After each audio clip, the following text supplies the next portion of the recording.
بسم اللہ الرحمن الرحیم۔ محترم سامعین، ناظرین و ویورز، السلام علیکم ورحمۃ اللہ وبرکاتہ۔ امید ہے آپ اللہ تعالیٰ کے فضل و کرم سے خیریت سے ہوں گے۔ اللہ تعالیٰ آپ کو، آپ کے اہل خانہ کو ہمیشہ اپنی حفظ و امان میں رکھے، آمین۔ راہ ہدایت و نجات کے سلسلے کا ولاگ درس قرآن کا آغاز کرتے ہیں۔ مدرس ہوں گے جناب قاری حافظ مولانا محمد اقبال صاحب، خطیب جامعہ مسجد نگینہ انصاریہ شیخورہ۔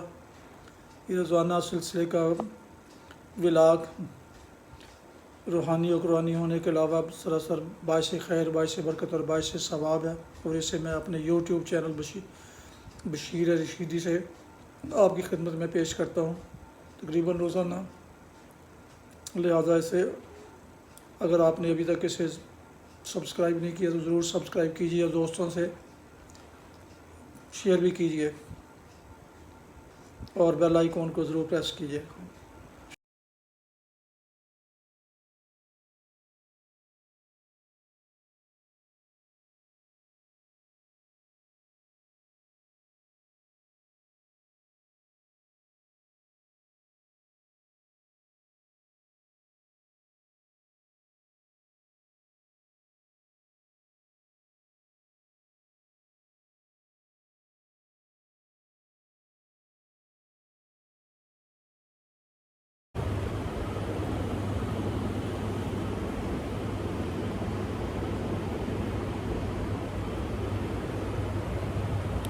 الحمد لله وكفى والصلاة والسلام على من لا نبي بعد أما بعد فأعوذ بالله من الشيطان الرجيم بسم الله الرحمن الرحيم ما أصاب من مصيبة إلا بإذن الله ومن يؤمن بالله يهد قلبه والله بكل شيء عليم وأطيعوا الله وأطيعوا الرسول فإن توليتم فإنما على رسولنا البلاغ المبين الله لا إله إلا هو وعلى الله فليتوكل المؤمنون صدق الله العظيم۔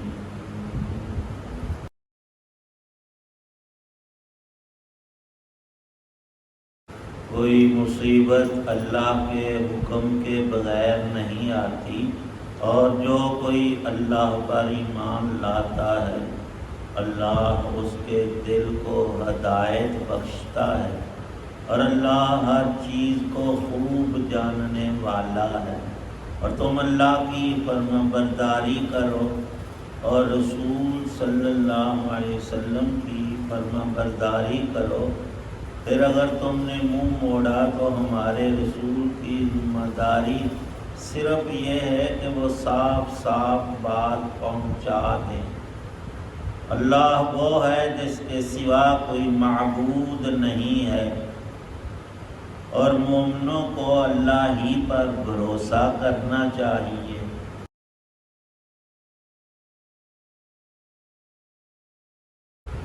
سورۃ التغابن کی آیت 11، 12 اور 13 ہیں۔ اللہ تعالی شانہ نے ہم بندوں کی ایک حالت کو بیان فرمایا ہے، اور اس وقت کے مقتضیات حقیقیہ جو ہیں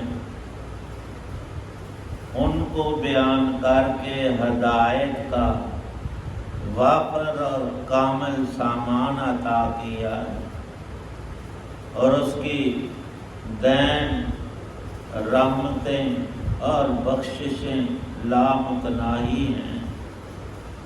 ہم بندوں سے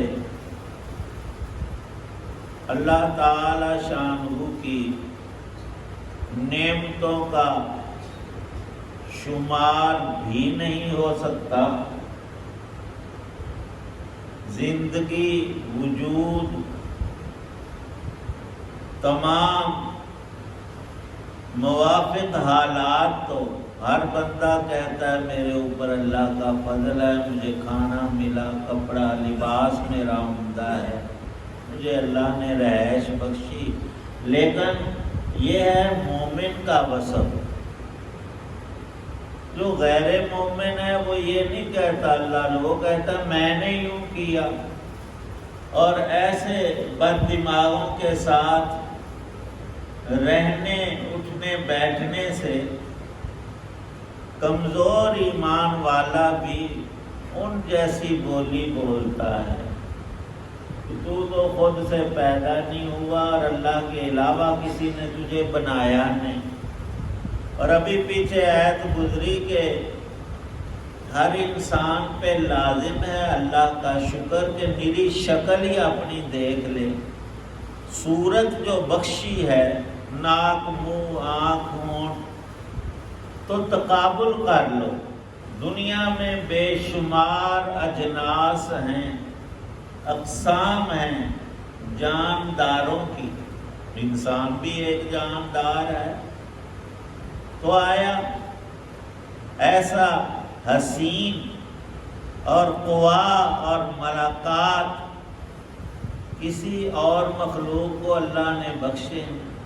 یہ گھوڑا بڑا خوبصورت ہے، یہ فلاں چیز انسان کے مقابلے میں، وہ تو ایک ادنا نوکر ہے کہ اس پر تو سواری کرے اور اس کی لگام تیرے ہاتھ میں، جدھر چاہے اسے دوڑائے بگائے۔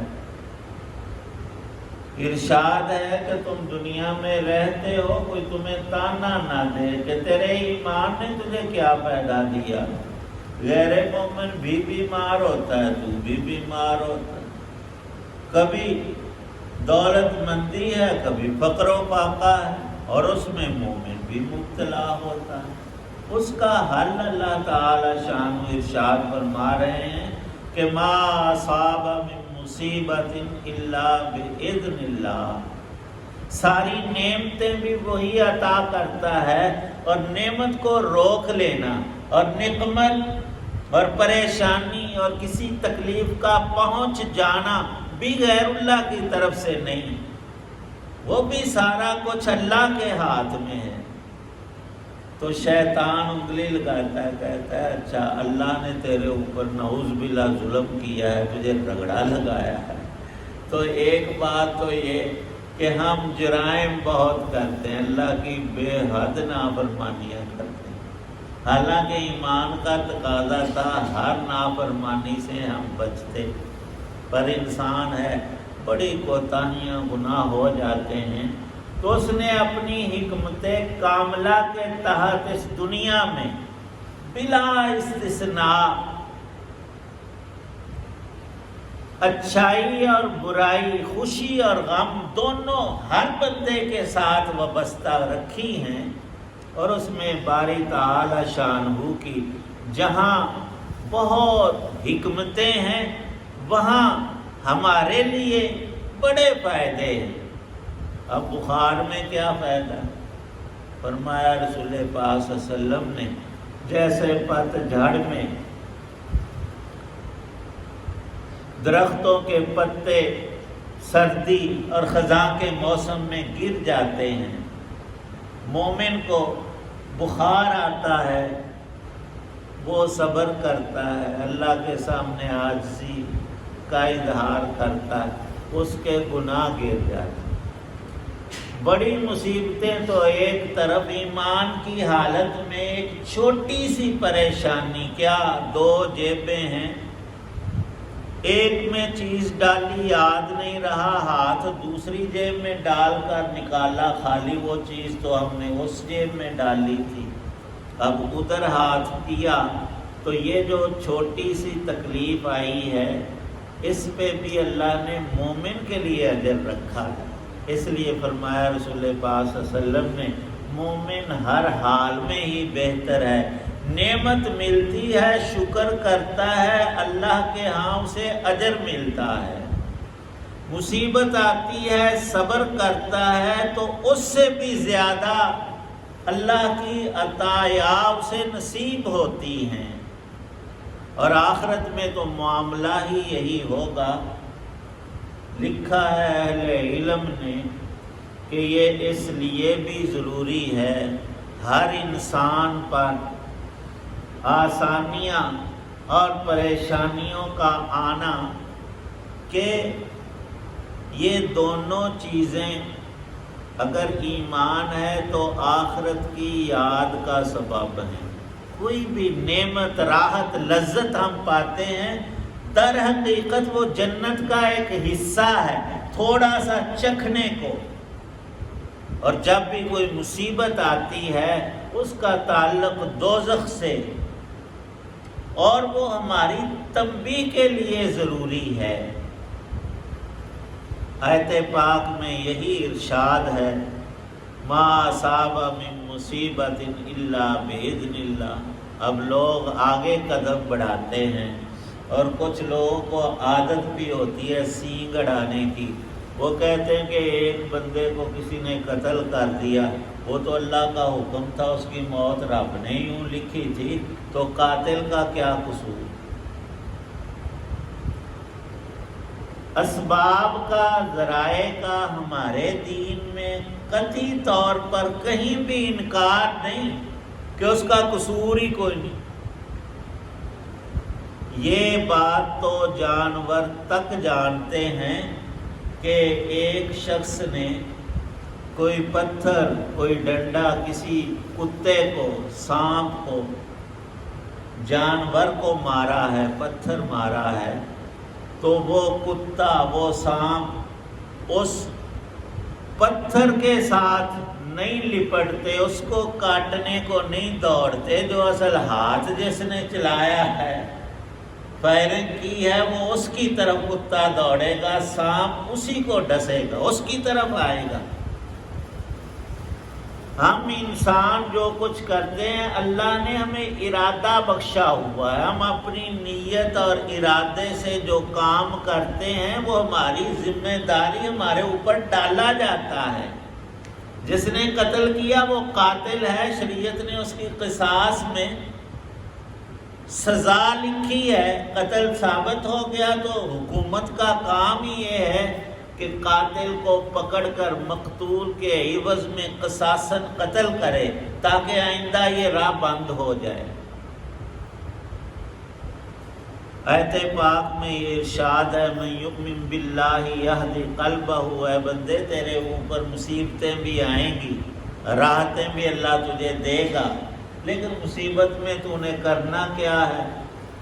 اللہ کی طرف توجہ کرنی ہے، اس سے دعا کرنی ہے، اپنے گناہوں کی معافی مانگنی ہے، اس کو کثرت سے یاد کرنا ہے، تو وہ جتنی راحت اور نعمت پہلے تھی اس مصیبت کے بعد ڈبل کر کے تمہیں پہلے سے بہتر حالات ہیں۔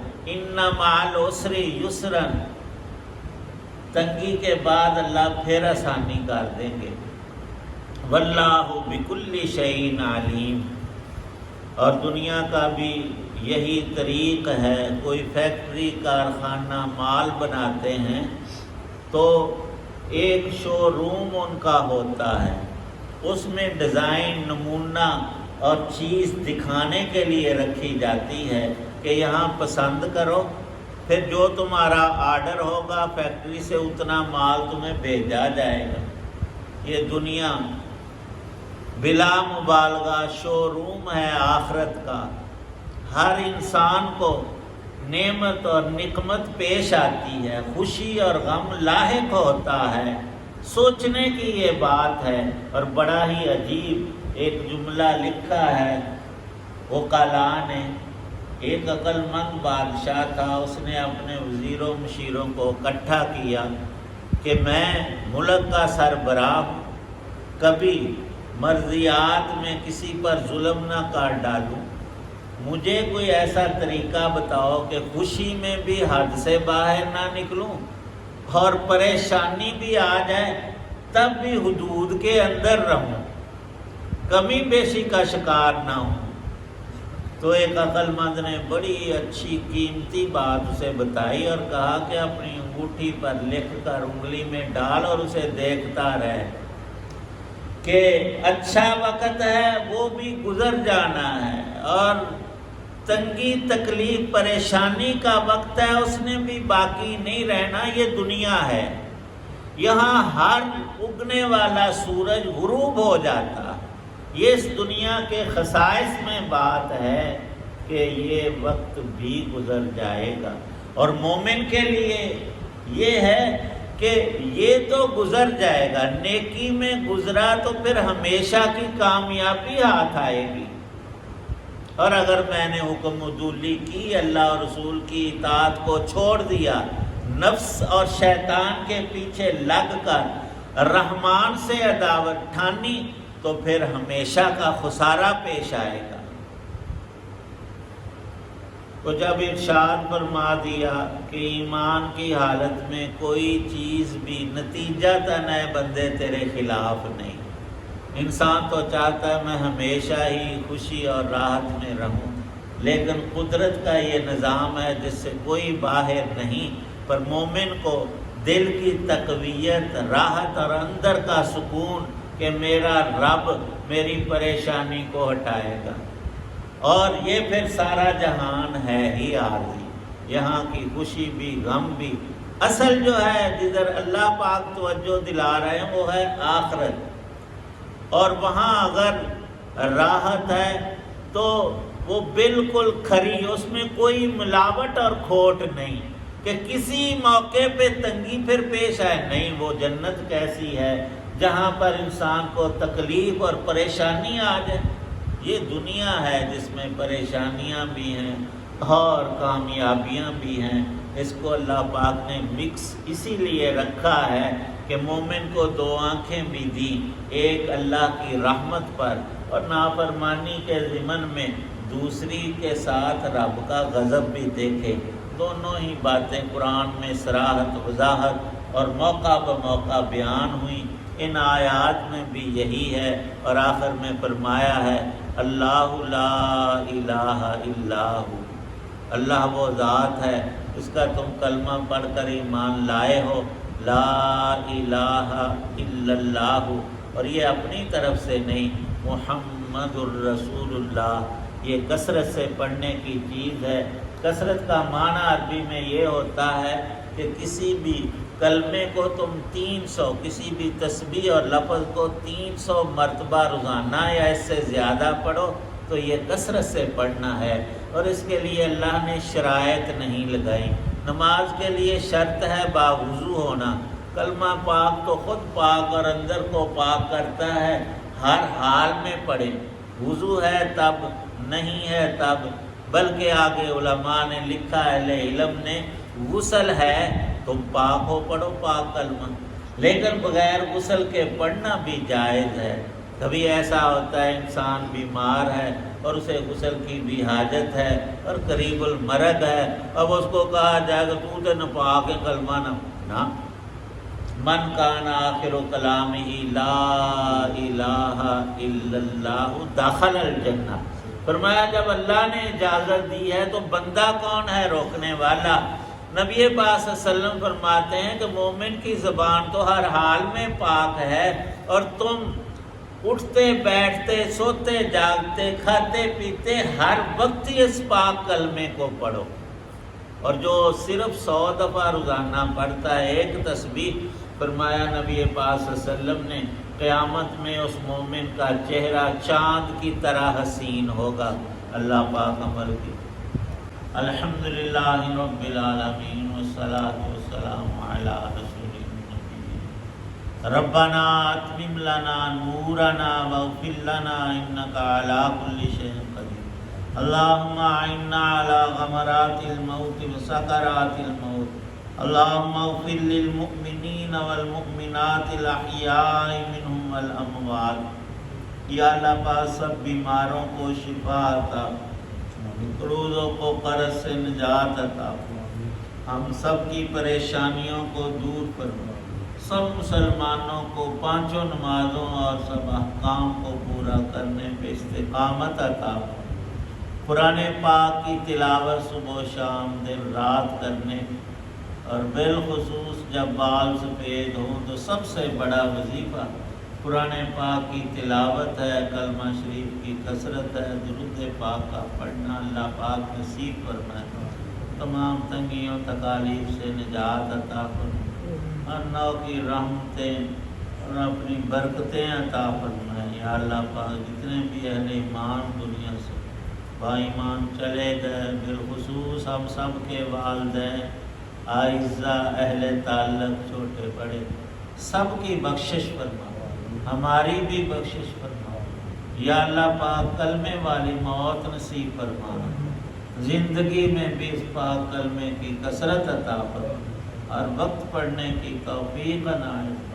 صلی اللہ تعالی علی خیر خلقہ محمد وعلی آلہ واصحابہ واہل بیتہ اجمعین۔